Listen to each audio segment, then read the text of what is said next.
기자들이 그 조국 수석 아들, 그러니까 딸 하나 아들 하나가 있는데 그 아들이 외국에서 대학을 다녔거든요. 이번에 졸업을 했는데 이제 그 친구하고 같이 대학 다니는 한국 사람들이 이렇게 많지 않을 거니까 그걸 일일이 다 찾아내가지고 거기다가 쫙 연락을 보내서 그 친구가 어떤 사람이냐, 뭐 장점은 뭐고 단점은 뭐냐, 학교 생활은 어땠냐. 그러니까 그것도 이 사람들의 루틴에서 비롯된 어떻게 보면 판단 착오인데 그러니까 조국 교수가 처음에 많이 알려져 있지 그러니까 자기들이 이렇게 확인을 못했을 때 부모님이 사립학교 재단 이사장이면은 틀림없이 엄청난 부자일 것이고 그러니까 그 돈을 가지고 호화롭게 호화 유학을 보내가지고 미국에서 이제 대학을 보냈을 것이고 그러면 얘는 집안에 돈 많은 유학생들이 미국에 가서 보이는 잘못된 행태들 있잖아요. 왜 비싼 차 타고 다니면서 막 연애나 난잡하게 하고 그다음에 술 같은 거 먹고 뭐 마약을 한다거나 이런 식의 비리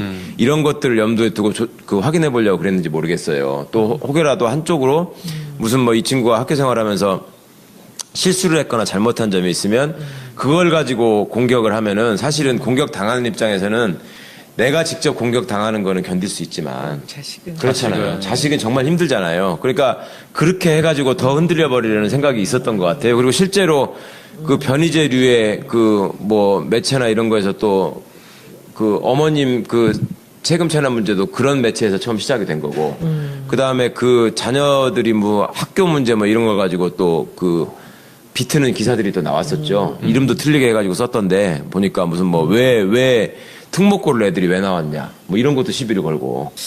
그 이번에 그러면 안경환 그 장관 후보 사건도 그러면 이 검찰에서 좀 두려워서 이런 그 좀 비리들이 나온 건가요? 요즘엔 난리들이 났지 않습니까? 그 40년 전 자료들이 어떻게 유출됐는가를 갖고 어떻게 거기서 간단하게 좀 말씀 하나 해주시면. 이제 내부에서 나오는 얘기 중에 심지어 그런 얘기까지 있는데 이게 또 뭐 정확히 그런 건지 확인까지는 못했는데 자기들끼리 모여가지고 대통령이라고도 안 하고 무나무개가 그다음에 민정수석도 아니고 조뭐라는 새끼가 어디까지 저럴 수 있나 한번 해보자.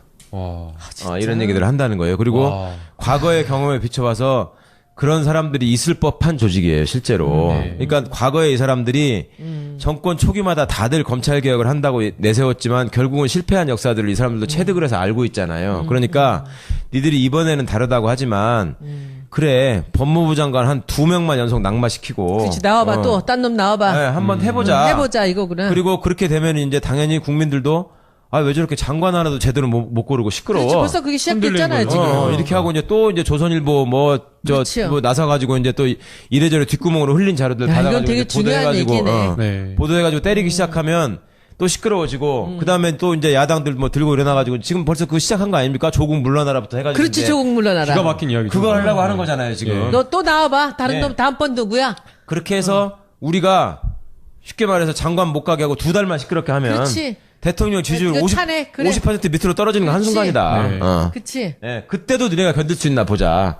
이런 거를 준비하는 사람들이 틀림없이 있을 거라는 겁니다. 그리고 일부 민정도 그런 움직임을 파악한 것 같아요. 그 우리는 어떻게 해야 돼, 국민들은? 그래서 국민들께서는 일단 그 도덕적인 잣대로 우리가 뭐 당연히 그 엄정한 잣대로 이걸 보셔야 되는 게 맞고요. 그런데 이 지금 안경환 장관이 낙마하게 된 제신 경위하고 과거에 무슨 천성관 검찰총장이라는 사람이 이명박 정부 때 낙마했던 사람들의 이 과정이나 경위나 그 비위를 보면 그건 좀 차이가 있습니다. 솔직히 말해서. 그러니까 법무부 장관이라는 자리에 안경환 교수가 못 가서 안타깝다는 게 아니라 그걸 스스로 걷어가는 과정 이런 것들을 보시면 지금 정부가 얼마나 진심으로 검찰 개혁을 위해서 노력하려고 하는가 하는 그 진심을 좀 믿어달라는 겁니다. 저는 그 말씀을 좀 먼저 드리고 싶고요. 그 진심을 믿어주시는 상황에서 그 다음에 이제 우리 시민들이 자발적으로 지금 SNS에다 올리는 걸 보면은 좋다. 안경환 장관은 우리가 뭐 내보냈다 내지는 포기했다 내지는 그런 사람들은 관둬야 된다라는 의견들이 많이 있으신데 그 다음에 더 독한 사람을 보내자. 그렇지. 근데 독한 사람이 어디냐고. 아니 찾아야죠. 이제 독한 사람을 가면은 틀림없이 또 그분이 장관이 되든 안 되든 되고 나면 또 흔들 거예요, 이제. 또 다른 얘기를 하면서 이런저런 얘기를 만들어서 흔들고 이번에도 왜 예를 들어서 문정인 특보가 미국 가서 말씀하시는 거 가지고 또 시작했잖아요. 뭐 트럼프가 경로를 했다느니 뭐 미국이 어떻다느니 그거 이제 다 만들어내면서 또 시작하는 얘기거든요. 그런 것들을 식별하시는 눈을 좀 가졌으면 좋겠다.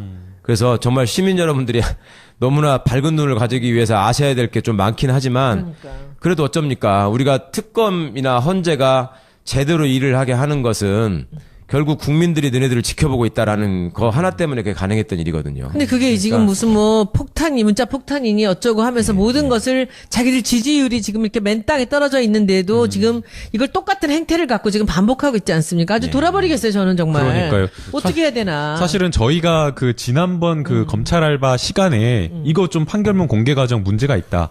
뭐 안경환 후보자의 어떤 도덕적인 문제도 문제 있지만 그게 문제점이 지적되는 그 과정도 좀 살펴볼 필요가 있다라고 했는데 실제 드러난 거 보면 너무나 이상해요. 이 판결문을 법원 행정처에 요청을 15일 5시 33분에 했다라는 거예요, 오후에. 근데 이 판결문이 불과 8분 만에 왔다라는 거예요. 근데 또 이게 보도가 된 시점이 2시간 정도 뒤인데 이 보도가 그냥 보도가 된 게 아니라 다 CG 처리랑 뭐 이렇게 해가지고 보도가 됐으니까 다 짜놓은 거를 욕하고 그러면은 맞춘 이게 거지. 뭔가 프레임이 있었던 그렇지. 것이 아니냐라는 게 이상한 거고요. 그다음에 이게 판결문이 원칙적으로는 공개인데 가사 재판과 관련된 판결문은 철저하게 이게 굉장히 민감한 정보이기 때문에 사실은 비공개로 돼야 돼요. 근데 이 판결문 보게 되면 한자로 돼가지고 그 사람의 생년월일이랑 이름이랑 다 나와 있거든요. 지운 버전이 또 하나 있고. 또 지운 버전은 또 20분 뒤에 갔다. 그러니까 이게 이상하다라고 우리가 저희가 그냥 합리적으로 생각할 수밖에 그러니까 없는 거죠. 뭐 그분의 그 예전에 흠결은 흠결이고 이 과정은 확실하게 이거는 살펴서 이거는 무슨 일이 어떤 식으로 벌어졌는지 이거는 확실히 밝혀야 된다고 생각하고요. 그러니까 이 과정에서 그거를 또 비교를 하시더라고. 그러면 최동욱 총장 때하고 뭐가 다르냐? 어?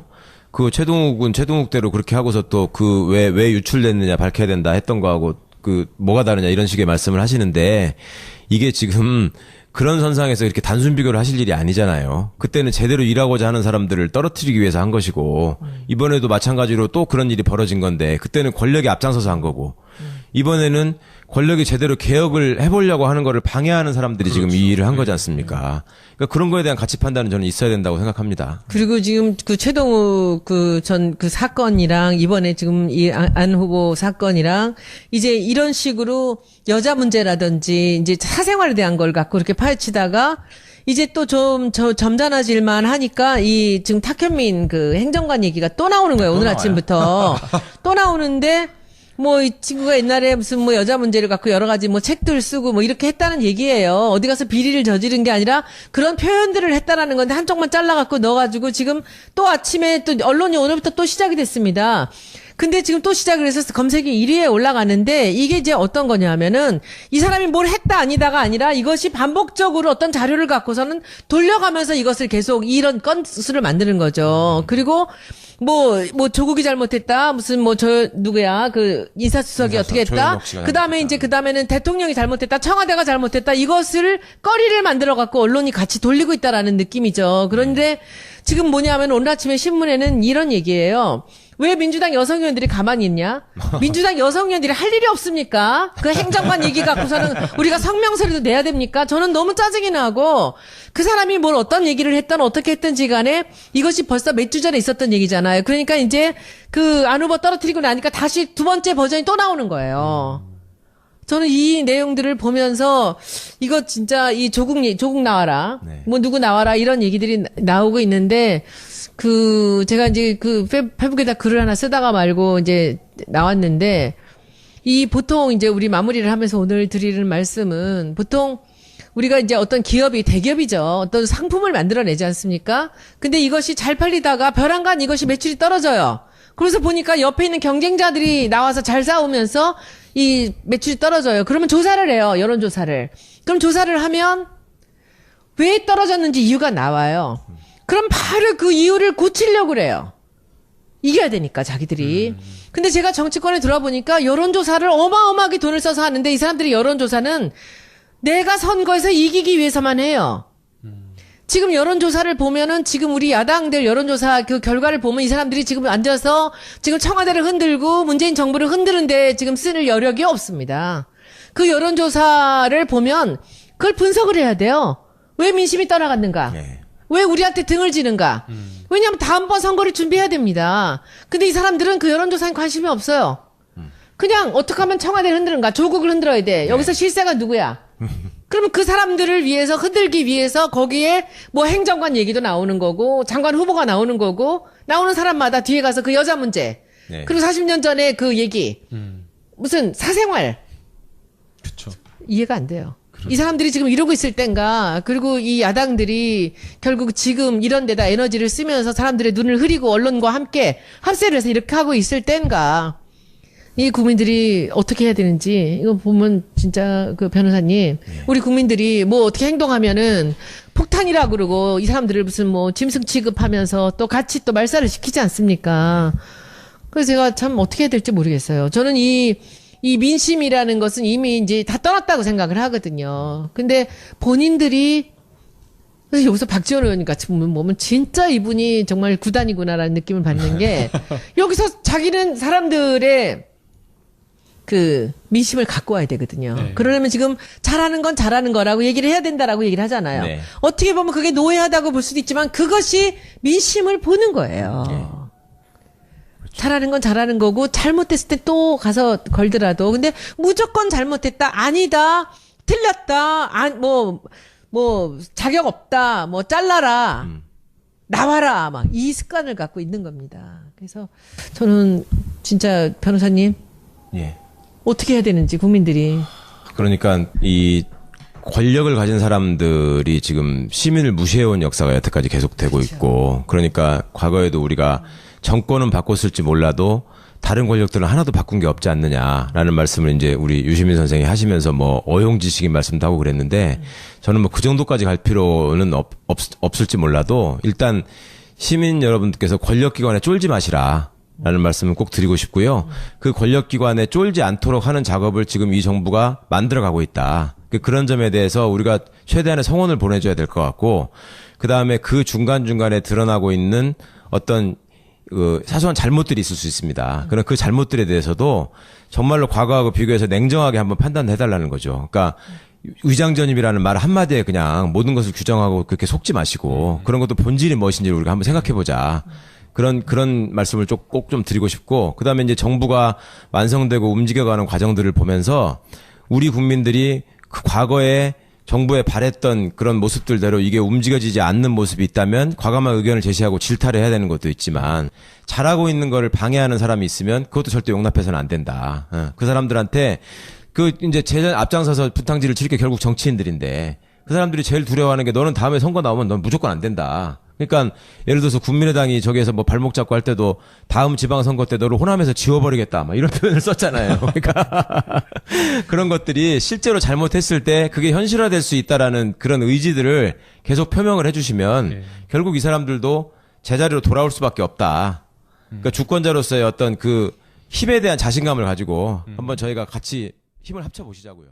결국은 실패한 역사들을 이 사람들도 체득을 해서 알고 있잖아요. 그러니까 니들이 이번에는 다르다고 하지만, 그래, 법무부 장관 한 2명만 연속 낙마시키고. 그렇지, 나와봐, 또 딴 놈 나와봐. 네, 한번 해보자. 해보자 이거구나. 그리고 그렇게 되면 이제 당연히 국민들도 왜 저렇게 장관 하나도 제대로 못 고르고 시끄러워. 그렇지, 벌써 그게 시작됐잖아요, 지금. 이렇게 하고 이제 또 이제 조선일보 그렇죠. 뭐 나서가지고 이제 또 이래저래 뒷구멍으로 흘린 자료들 야, 받아가지고 이건 되게 이제 중요한 보도해가지고, 얘기네. 네. 보도해가지고 때리기 시작하면 또 시끄러워지고, 그 다음에 또 이제 야당들 뭐 들고 일어나가지고 지금 벌써 그거 시작한 거 아닙니까? 조국 물러나라부터 해가지고. 그렇지, 이제 조국 물러나라. 기가 막힌 이야기죠. 그거 하려고 하는 거잖아요, 지금. 너 또 나와봐. 다른 네. 놈 다음번 누구야?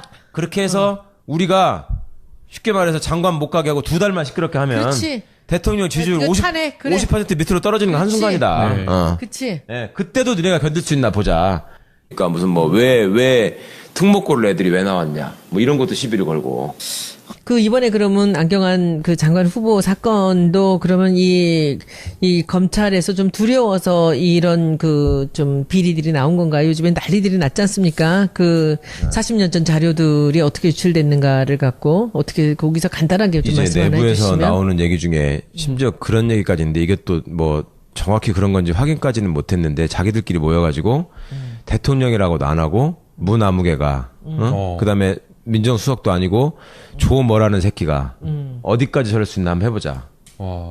이런 얘기들을 한다는 거예요. 그리고 과거의 경험에 비춰봐서 그런 사람들이 있을 법한 조직이에요, 실제로. 그러니까 과거에 이 사람들이 정권 초기마다 다들 검찰 개혁을 한다고 내세웠지만 결국 이런 거를 준비하는 사람들이 틀림없이 있을 거라는 겁니다. 그리고 일부 민정도 그런 움직임을 파악한 것 같아요. 그 우리는 어떻게 해야 돼, 국민들은? 그래서 국민들께서는 일단 그 도덕적인 잣대로 우리가 뭐 당연히 그 엄정한 잣대로 이걸 보셔야 되는 게 맞고요. 그런데 이 지금 안경환 장관이 낙마하게 된 제신 경위하고 과거에 무슨 누가 천성관 검찰총장이라는 사람이 이명박 정부 때 낙마했던 사람들의 이 과정이나 경위나 그 비위를 보면 그건 좀 차이가 있습니다. 솔직히 말해서. 그러니까 법무부 장관이라는 자리에 안경환 교수가 못 가서 안타깝다는 게 아니라 그걸 스스로 걷어가는 과정 이런 것들을 보시면 지금 정부가 얼마나 진심으로 검찰 개혁을 위해서 노력하려고 하는가 하는 그 진심을 좀 믿어달라는 겁니다. 저는 그 말씀을 좀 먼저 드리고 싶고요.